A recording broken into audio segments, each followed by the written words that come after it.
তোমরা যারা 2022 সালের টেট পরীক্ষার জন্য আবেদন করেছো এবং সেখানে কোনো রকম ভুল হলে সেটা কিভাবে সংশোধন করবে তা নিয়ে আছে কথা বলবো। তোমরা ভিডিওটা পুরোটা দেখো, তাহলে তোমরা বুঝতে পারবে যে কীভাবে তোমরা আবার নতুন করে ফর্ম ফিল আপ করতে পারবে বা সেই ভুলটা সংশোধন করতে পারবে। সম্পূর্ণ ওয়েস্ট বেঙ্গল প্রাইমারি বোর্ডের নিয়ম মতো বলা হবে, তোমরা যে সেখানে যেভাবে বলা হয়েছে সেইভাবেই তোমাদের বলে দেবো যে কীভাবে তোমরা করবে। ঠিক আছে, ভিডিওটা দেখো সম্পূর্ণ। ভিডিওটা যদি ভালো লেগে থাকে লাইক শেয়ার কমেন্ট সাবস্ক্রাইব করে দিও। চলো তাহলে এবার যাই প্রাইমারি বোর্ডে। তোমরা গুগলে লিখতে পারো বা ফর্মে লিখে দেখতে পারো সার্চ করে। নোটিফিকেশানটা হচ্ছে West Bengal board of primary education. এবার এখান থেকে এফএকিউ নোটিফিকেশানটা ডাউনলোড করে নাও বা এখানে বুঝিয়ে দিচ্ছি, দেখে নাও। তোমরা প্রথমে চলে এসো ওয়েস্ট বেঙ্গল প্রাইমারি বোর্ডে, সেখানে তো আমরা এখান থেকে ডাউনলোড করে নেবে এফএকিউ লিস্টে। আমি ডাউনলোড করছি, তোমরা দেখে নাও।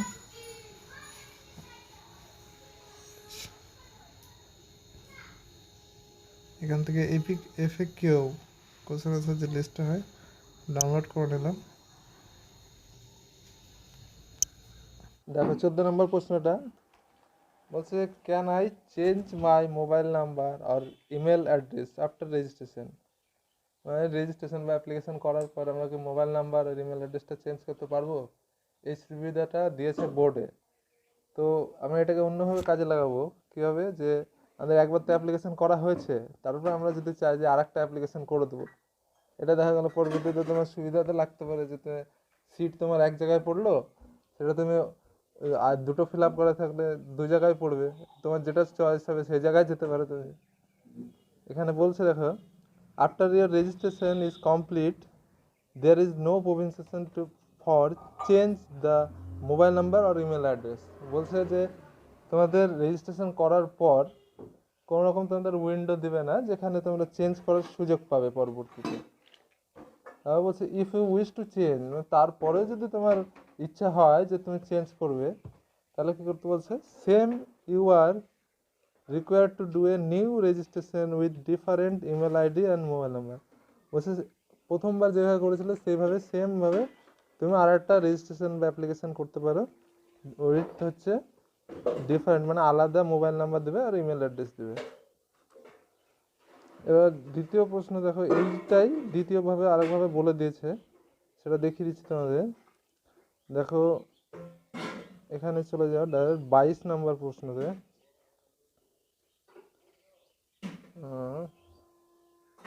22 নম্বর প্রশ্নটা তোমাদের জন্য হাইলাইট করে দিচ্ছি।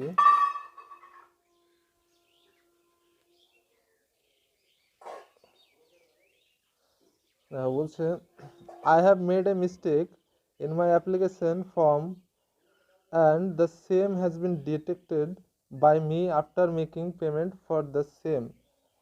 বলছে আমি যখন ফর্ম ফিল আপ করার সময় একটা মিস্টেক হয়েছে, মানে একটা ভুল করেছে তোমার অ্যাপ্লিকেশনের সময়, তখন কী হয়েছে, সেই ভুলটা তুমি পেমেন্ট করার পর মানে সাবমিশনের পর তোমার কী হয়েছে, সেই ভুলটা তুমি বুঝতে পেরেছো যেটা আমার ভুল করেছি। তো এক্ষেত্রে তুমি কী করবে, বোর্ড সেটা বলছে যে there is no provision for allowing correction in inter particular in case where payment has already been made. প্রথমে যেরকম বলেছিল যে ভুল করলে কোনো রকম কারেকশনের জন্য উইন্ডো দেবে না, মানে পরবর্তীতে ঠিক করার জন্য, সেম কথা এখানেই বলে দিচ্ছে।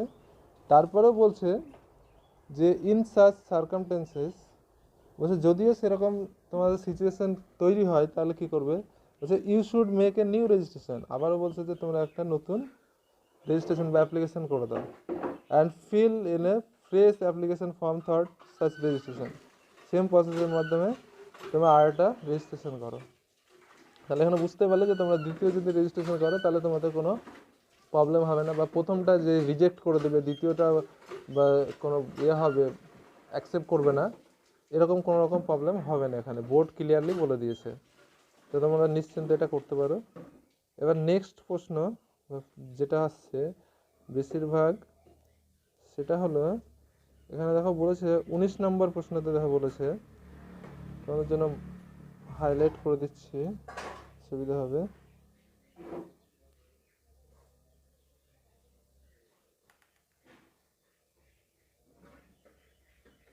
বলছে what do I do when money has been deducted from my account but no confirmation SMS and email received for successful registration।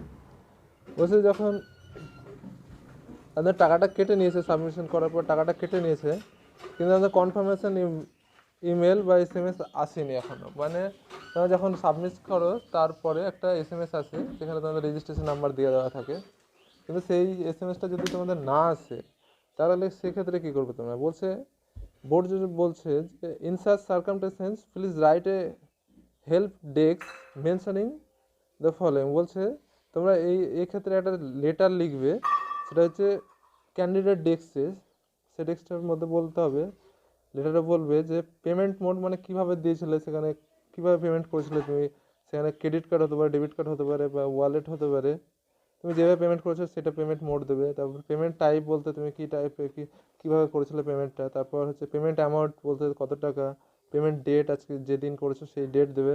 তারপর ট্রানজ্যাকশন রেফারেন্স নাম্বার মানে তোমার রেফারেন্স নাম্বার যেটা হয়েছিল সেই নাম্বারটা, এগুলো সব মিলিয়ে একটা লেটার লিখবে। এবার হেল্প ডেস্কে সেই লেটারটা পোস্ট করতে হবে বোর্ডকে। তো হেল্প ডেস্ক কোথায় পাবে সেটার জন্য তোমাদের হেল্প ডেস্কটা দেখিয়ে দিচ্ছি আমি কোথায় পাবে। সবার লাস্টে চলে এসে প্রশ্নতে দেখো 28 নম্বর বলছে, তোমাদের জন্য হাইলাইট করে দিচ্ছি আমি। 28 নম্বরে দেখো বলছে how can I contact the candidate help desk. বলছে the frequently asked question are design to enable self learning. You are requested to use this tool to guide you through the entire process and help answer most of your queries। এখানে FAQ এর মাধ্যমে তোমরা সমস্ত question answer পেয়ে যাবে। এটা বলছে, এটা ছাড়ো, স্কিপ করো এটা। In case you still face issue, যদিও এর পরেও যদি তোমাদের কোনো রকম প্রশ্ন থাকে, বলছে you can write to by submitting your query thought help desk tab located in the home page। মানে তুমি সেই যে ক্যান্ডিডেট হেল্প ডেস্ক যেখানে তুমি লেটারটা লিখবে সেটা কোথায় পাবে? তোমাদের একবারে ওয়েবসাইটে ঢোকার পর দেখবে হোম পেজে ওখানে ক্যান্ডিডেট ডেস্ক থাকবে এক কোণায়, সেইটাতে তোমরা ক্লিক করে ওখানে একটা লেটার কমপ্লেন বা রিকোয়েস্ট ফরম্যাটে তোমরা সাবমিট করলে তাদের সমস্যার সমাধান করে দেবে বোর্ড। যদি ভিডিওটা তোমাদের ভালো লেগে থাকে তবে চ্যানেলটিকে সাবস্ক্রাইব করে দাও এবং ভিডিওটিকে লাইক শেয়ার কমেন্ট করে দাও, তোমাদের বন্ধুবান্ধবের কাছে শেয়ার করো যাতে তারাও সুযোগটা নিতে পারে।